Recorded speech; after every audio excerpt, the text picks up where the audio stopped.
Welcome to the Motive for Life radio show. This is Robert Christensen. Thank you for joining me. This week, I'm super stoked to have Jen Turner joining me. She's an intuitive, a medium, and a spiritual coach. She's been connected to the spirit world since birth and began her practice in 2016. She has been trained by world-renowned medium James Van Praagh and serves as a guest speaker in spiritual circles and wellness workshops. She is the host of the Soul Spot podcast. Her mission is to help people harness the power within by connecting with their intuition. She resides here in Orange County, California, and is the guest on this podcast today. Welcome, Jen. Thank you so much for having me. Oh, it's fantastic to have you here. I love reading your intro because it's a space that I personally love talking about because it's so personal. I mean, you cannot have a conversation around connected to the spirit world and being an intuitive and a medium and a spiritual coach without first recognizing this is an individual's journey. And I want to just open that up for you. I mean, how do you approach your clients when they come to you and they start talking about this stuff? Oh my gosh, I love that you said that. Yeah, I think that it is such a personal journey. And that's where I could talk all day about this, but basically, well, let's do. The trust that is required between myself and the clients needs to be established first, because it is such a deeply personal journey. And it's funny because even yesterday I was at a community pool, and I don't even like telling people what I do because we're going to have to go there then. It's like, you can't be superficial when it comes to this topic. It's like, hey, how much time do we have? Let's dive in deep, because everybody has their own journey. They always have their own anecdotal stories, their own history with this, their own intrigue, and a million questions that follow, I totally agree with you there. We did a prep call for a half hour together, and we could have easily gone for 2 hours, you and I, because we're both talking about our own particular journeys and how, the call, it's really a calling, because once you've been tapped on the shoulder by spirit, you cannot ignore it. Right. You have to pull on that thread. If you can ignore it, you can pretend like it didn't happen. Right. And then write it off to maybe I had too much coffee or something like that. Right.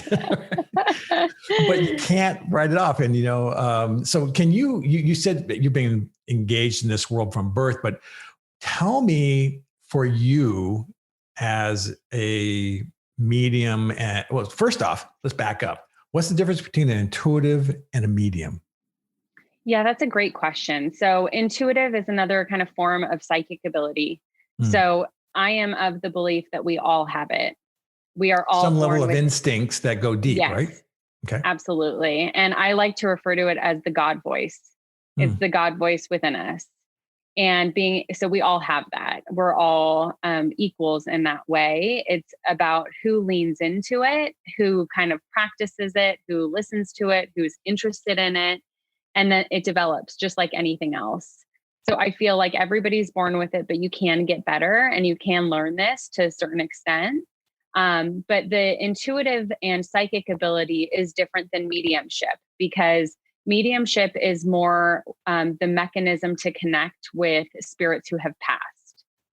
Oh, so it's specifically human spirits that have passed that might be related or at least connected to me with some immediate degree of separation, like family members, that type of thing. Yeah, exactly. I mean, that's the majority of it. So when I do medium reads, it's usually for people who are trying to get in touch with their loved ones. And it's not just humans. You can do animals and things like that too. I mean, most of the time it's other humans and loved ones who have passed. So that's more, when you talk about mediumship, that's more what it is. It's more about connecting with spirits, and there's different types of mediumship and mediums. The ones that I've practiced and kind of the style that I've learned is called evidential mediumship, which is more about bringing through evidence that somebody has existed, what their connection is to you, and kind of give as much proof of life from the other side. And so that's how I started. A lot of people will say that if you're an intuitive, or if you're a medium, then you're immediately an intuitive, or if you're an intuitive, you can kind of grow and develop into mediumship. And I think it really is all the same world. It's really the same world. It's connecting with a different level of consciousness. It's being able to trust your feelings and trust your connection to our creator so strongly that you are able to open yourself up into an expansive space where you're getting information. Yeah. So So that's a great explanation. That's probably the most clear and articulate explanation I've had. This is what attracted me to you and having you on the podcast, is because you speak about this complex and very personal topic in language I think most people can consume and make safe. I thank think you. that's a very, very key. So let's go back to what I was starting the question on. Yeah. How did you decide or recognize, at what age did you realize that you were different than others in your degree of being an intuitive and eventually getting into mediumship? But where did that happen for you? Because I knew at birth it says that you felt connected, but was there a shift at some age that happened for you? Yeah, that's a great question. I think that you start, everybody starts kind of connected. I think children are super connected. And then usually you go about your life and, you go to school and you It gets really beaten live. out of you. It does. And you just you get more in line, with what Yes. society wants and less connected to yourself. And you become, it's something that we talk about on our podcast all the time. You become more concerned about external temperatures and an external thermometer than your internal thermometer, of Mm. like gauging what everybody else is thinking and everybody else, what externally we should be doing, instead of just really going within. And so usually, that kind of happens and people lose it. I feel like I always had it a little bit. And I'll tell you why I feel that way. And it's not because I'm just exceptional. It's because I think life had, in my personal journey, there was enough trauma kind of spaced out in my life where I needed this to get through it. So I Hmm. needed to rely on it. And it's just like any other senses, right? So if you lose your sense of seeing, then your hearing increases. Right. And so it's just kind of relying on those senses and those skills. So I had some pretty big changes in my life growing up that made me remember how to use this and what I could trust and what I knew to be true and who I could believe in and those types of things. And then I went to college and got married, and it was always everybody who knew me kind of knew that I did this and that I believed in it and that I would, but I didn't know how. And it's not like you can go, I have my master's in human resources. So it's Mm. not like you can go get your degree in becoming a intuitive, Yeah. Yeah. So it was something that I just had to really self teach and say, Mm. okay, so this is, and it was, I think probably early 30s is when I started realizing, like, this is strange that people don't have that gut instinct. Or Mm. why doesn't she trust herself? Or why is this such a hard decision for him to make when it's like everything in him feels this way? And so I would recognize that, but then I will say that the biggest kind of crux of all of it was, I believe, 2014 when my real father passed away, Mhm. and I hadn't had a relationship with him in over 20 years, and I had just had a baby, and it was just one of those moments, and I'm sure your listeners um, can feel me on this a little bit and relate, is that when one thing goes wrong and there's like a huge shift, there tends to be just everything else kind of falls too. It's like, okay, all these pieces now are just crumbling. It's Yeah. this earthquake that's like, okay.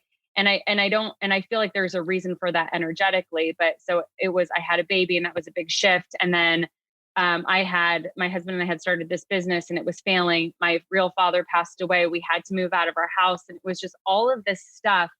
And I remember just falling so deep into my meditation practice as just the only thing that I looked forward to during that day to kind of save me and get me out of this feeling. It's the feeling Mm. of like, I don't even want to be in my own skin right now, you know?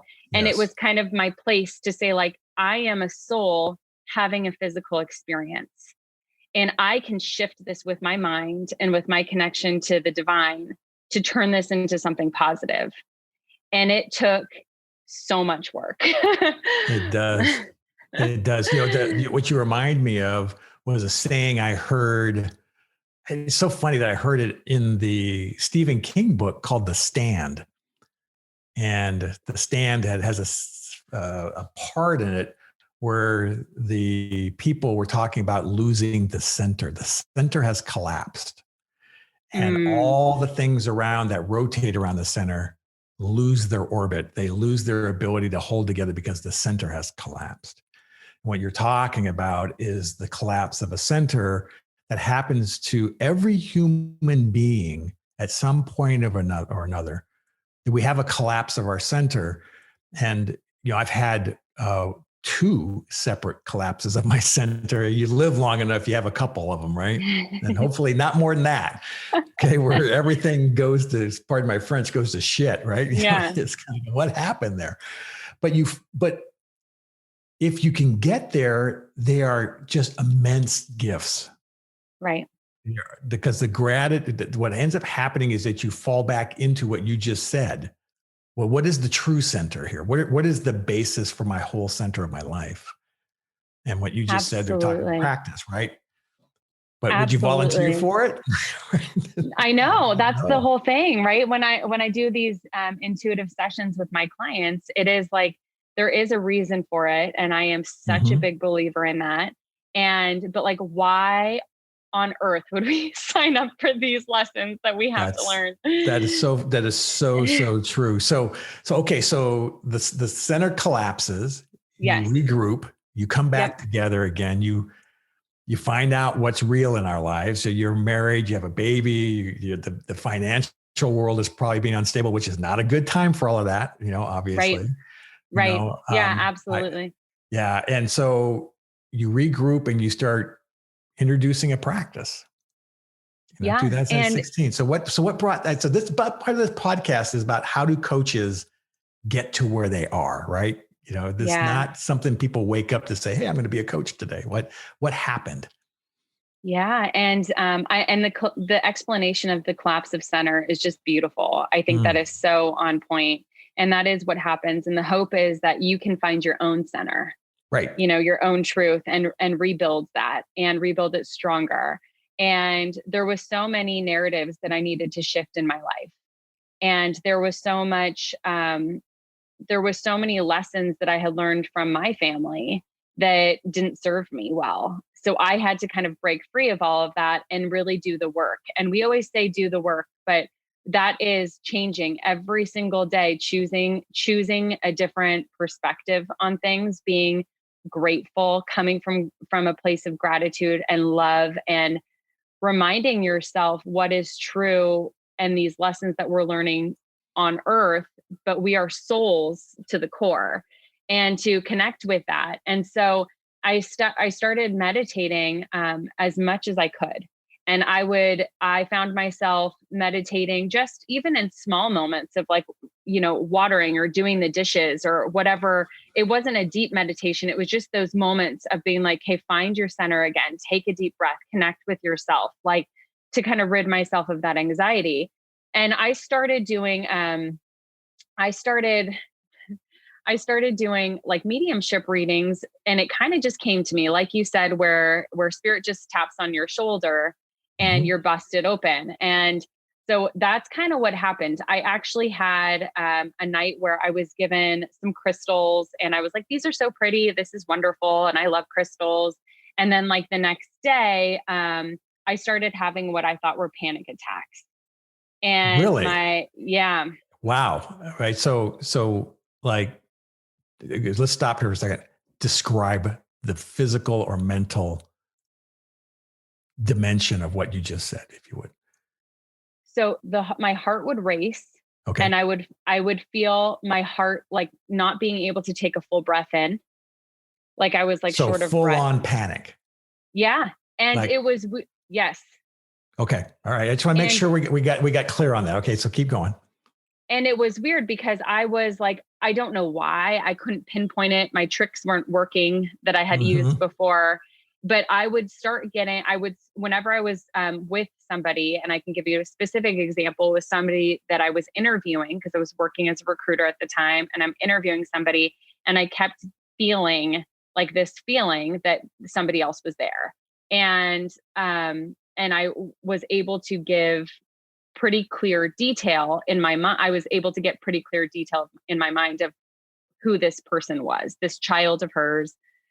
And long story short, in the most professional way that I could, as a recruiter, I asked this woman, Yeah. about it, and she validated everything. Wow. And I was like, okay, so I have a daughter named Avery. Mm-hmm. And when I was in the middle of my panic attack, I kept thinking about her. I was like, did I not pack her a lunch? Did I not text back about her? Like, it was just that feeling like she was on my mind. Like, Mm-hmm. when you're like, I can't remember, but I know that I'm missing something Yes. for her. And and then this was in the middle of the panic attack. And at the end, when I spoke to this lady, she said that it was her daughter who had passed away, and Mm. her daughter's name was Avery. Wow. Yeah. Wow. Wow. And so I knew in that moment that was probably that there was some more details that came through with that, but Mm-hmm. I knew in that moment. I walked outside, and I called my husband, and I was like, this is what just happened. Like, I cannot be making this up. And I think that's what the panic attacks are. Mm. And so after going into it, the panic attacks only lasted like probably the first few weeks of me really leaning into this. Mm-hmm. But long story short, I studied this enough. I went to, thankfully, as God and the universe has placed me in this position, they also placed mentors for me along the way. Sure. Yeah. So I was very, very lucky to have a community of people to reach out to. And one of them was James Van Prague, who is an amazing medium. And that's what he does. And that was all I knew. I didn't even know that there was other forms of this, or that you could do intuitive coaching, or that you could do spiritual coaching. I had no concept of that. Channeling, right? Akashic Yes. records, the whole bit. Yeah. I had no idea. I was like, well, mediums, I guess that's like what, if you can do this work, you must be a medium, and you must choose this lane. Right. And I was happy I went down that path first, because I was introduced to a ton of different people who could also do this. And that Mm-hmm. was, your world just gets more expanded and more expanded.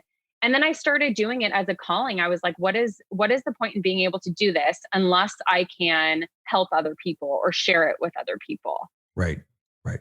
But then I was like, well, I better learn how to do this right. Yeah. Yeah. It sounds like you had in mind that you wanted to do it either, for sure, professionally charge for it, and go that route, because think about your language here. You're talking like, I want to do this right. I want to be able to communicate this well, that type of stuff. Those are all the things that people say when they're getting ready to go launch something.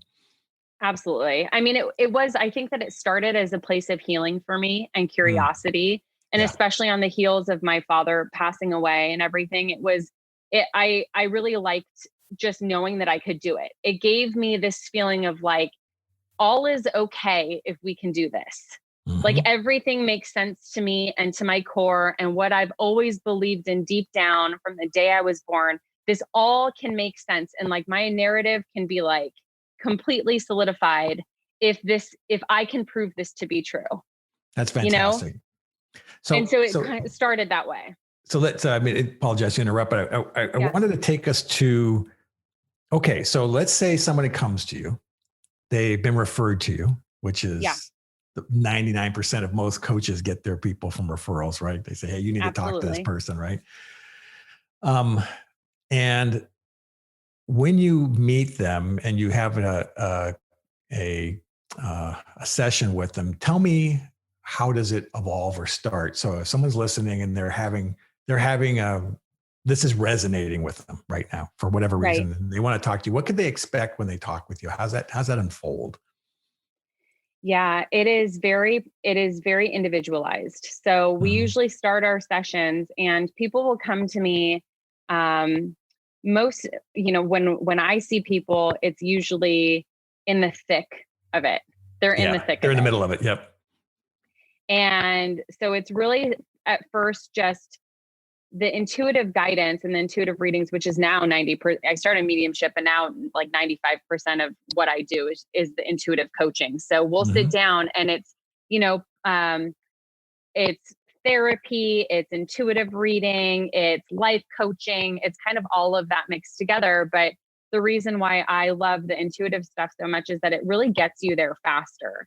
So when I sit down with them and they know I'm intuitive, I know that they know I'm feeling what they're feeling. And so it's Mhm. this weird energetic connection. And we usually Mhm. just take a few minutes to center together and to like just feel each other's energy and to really kind of build that trust. And I can feel, kind of immediately what their emotions are. And so I ask them, typically I open up with what are they looking for out of Mhm. this? Like, what are they hoping for? And majority, it's like direction or clarity.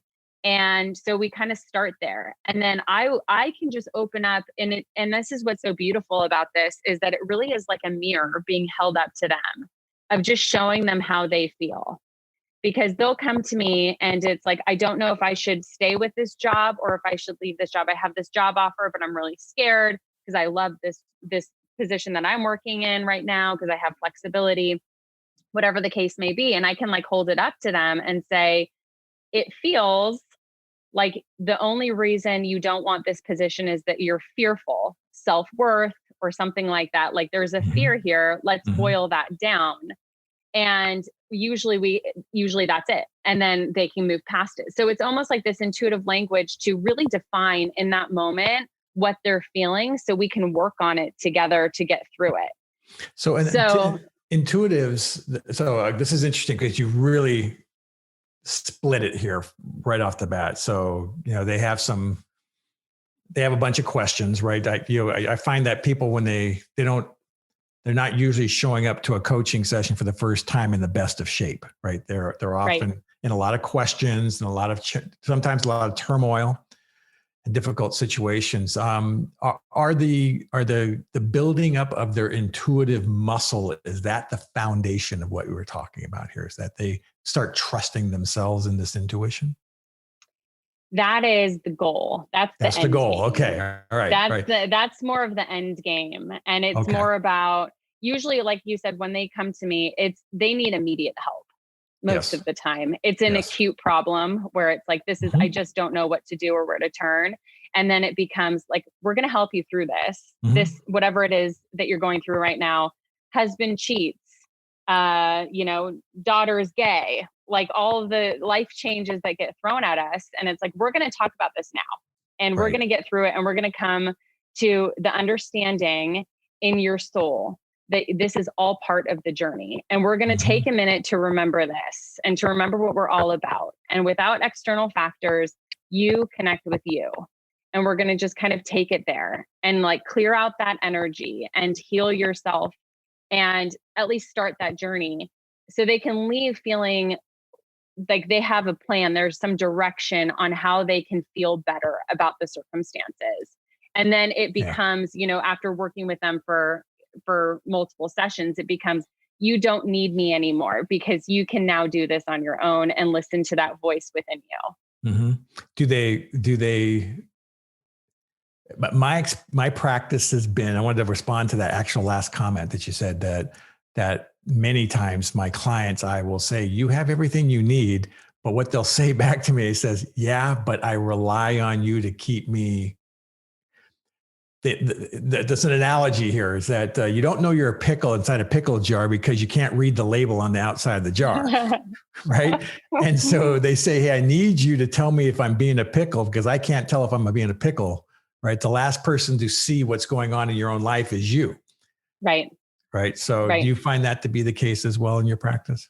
I do. I do. Hmm. And I think that that's so human. I mean, I feel that way still. I had my own healing session with somebody a couple weeks ago because I Mm. needed it. Yep. And I believe in this. And I was like, I deal with a lot of people's energy. I need some clearing right now. And I'm kind of stuck.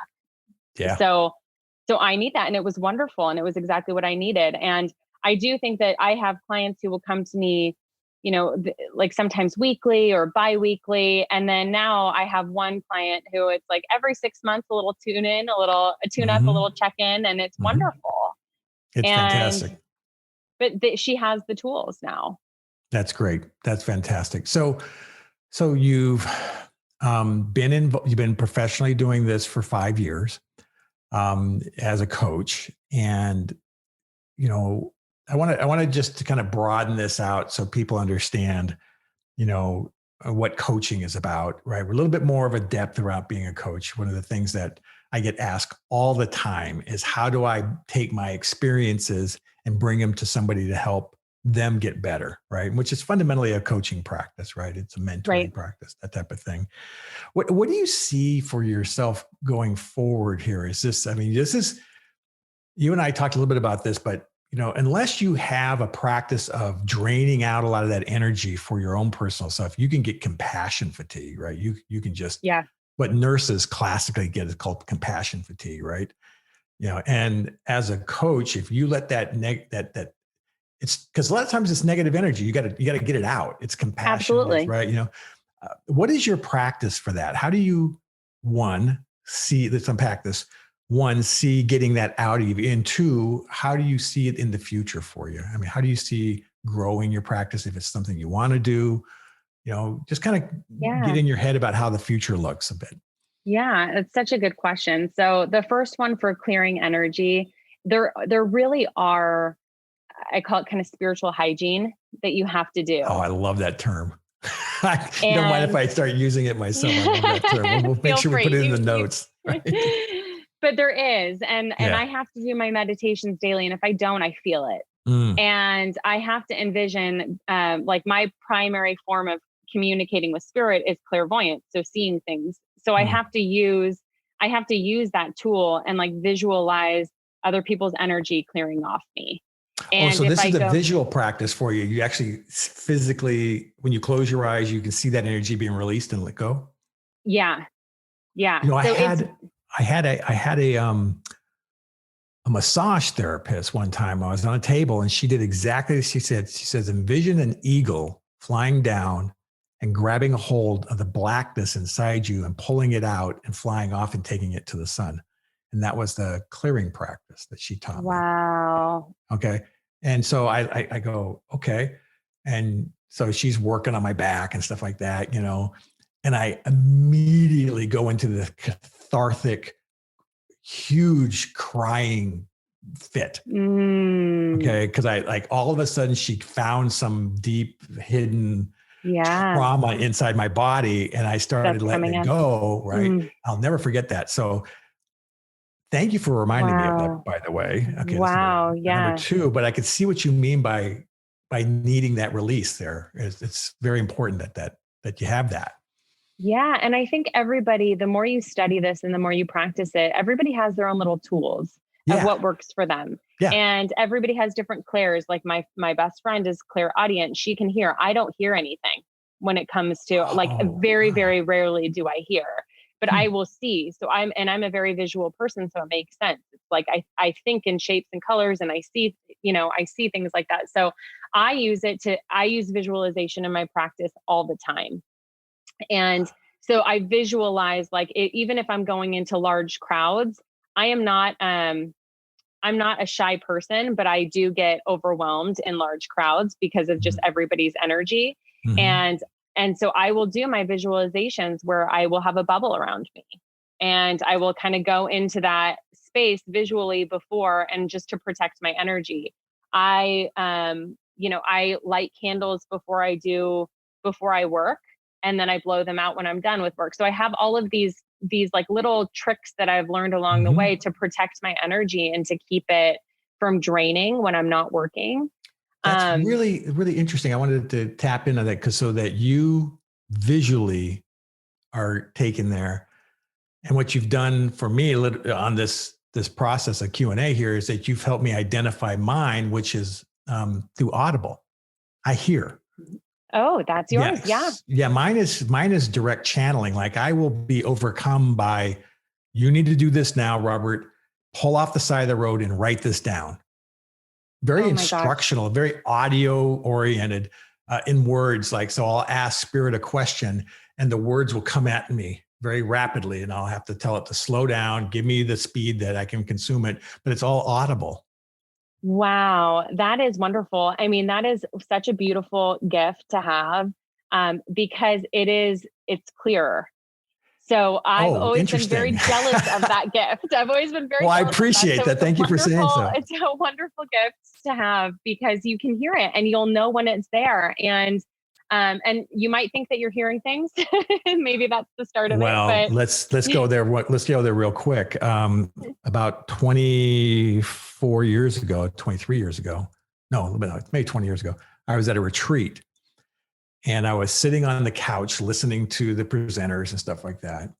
And it's very quiet. And the one individual was presenting, and out of nowhere came this voice, clear as day in my ear. And it says, "What if you were the best father that everybody ever talked about?" And I went, "Oh," I looked around, I was looking around it because it's clear as day. And I sat there for a long period of time. And then I thought on it for a while and I go, "This is very clear, Robert. Are you going to make a choice to be selfish and go golf and go do your own thing and stuff like that? Or are you going to lean in on being that father every single day that the children will brag on for somebody else in their future?" Right. And it was a real, number one, turning point because I had to recognize the voice. Right. Right. Oh, I have chills like up and down right now, Robert. Yeah, because it was real. Amazing. It was so real. Yeah. And I get those messages, and they're not just the voice of God. They're not even instructions. They are, what's your choice? Yeah. Okay. They're decisions, right? And they're almost like these moments of grace where you have a choice to do something right now. What are you going to do? And so I decided at the time that I would be that father that everybody would brag on, right? So I just became, what would the best father on the planet ever do, right? This is what he would do, right? That kind of stuff like that. So now the kids are old and grown and out of the house and stuff like that. But that was like the fifth or sixth time that I had a voice come at me. And I didn't really categorize it in where you are right now. And that's giving it a name, giving it a that I wasn't alone, because I had never met anybody who had ever had experiences like that before. Oh my gosh, they're out there. They are. And the more we talk about it, the more we drive to it. And the key piece here, I think, Jen, which is really so attractive about what you're doing here, is that your articulation of this is as clear and as real as anything I've ever heard. And so I just want to give you kudos on that. You're really doing a good job. Thank you. And in our podcast, the intro, we talk about weird stuff. We have a normal conversation about weird stuff. Love it. Love it. Love it. Love because it is weird, but everybody has a story. And when I first started stepping into this around the kids' school and stuff, people would be like, "Hey, I heard that you do like psychic readings or you're like an intuitive coach." And I immediately would be like fearful, like, yeah, waiting for it. And then they're like, "I have to tell you my dream the other night." Yes. Or I have to tell you my story, or I have to, and it's like, oh my gosh, this is so cool. Everybody has this story or this point of connection. And Robert, like, I honor you for acknowledging it, because people will hear it, but you listened, which is so amazing, because I think people can experience this and they don't trust themselves and their instinct enough sometimes to actually follow that.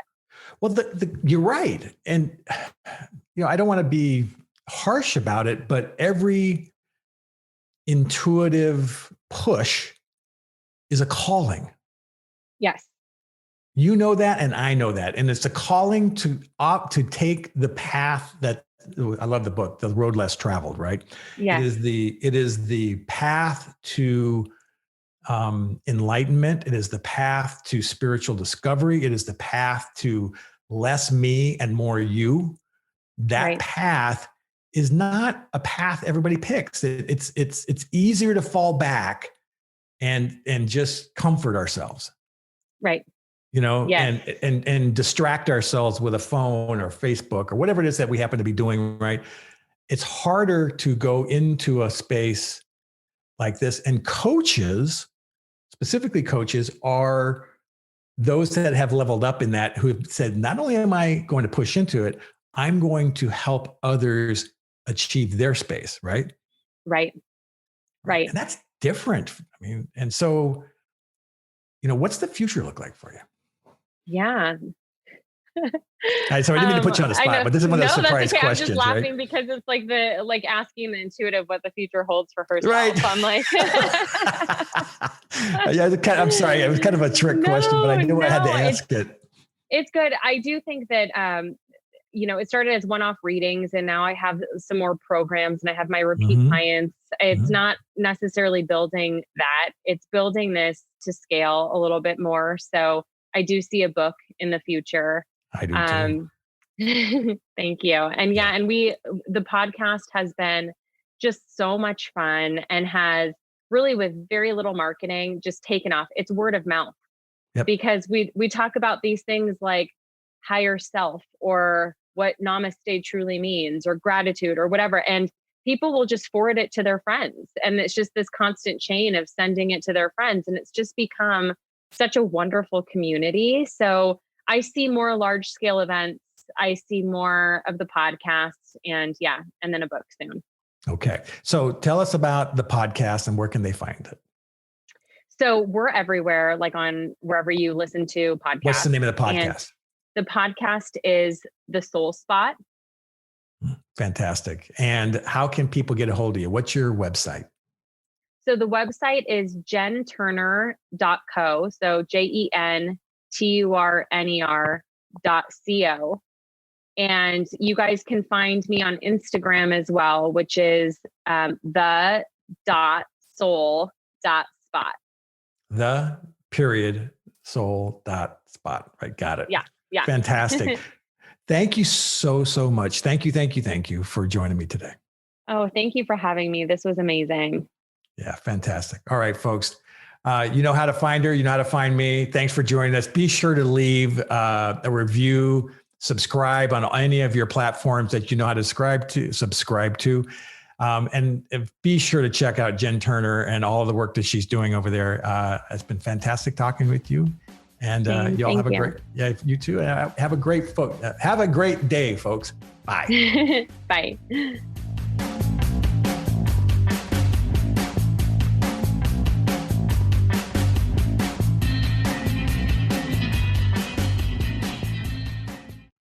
This has been a Motive for Life Productions, all rights reserved.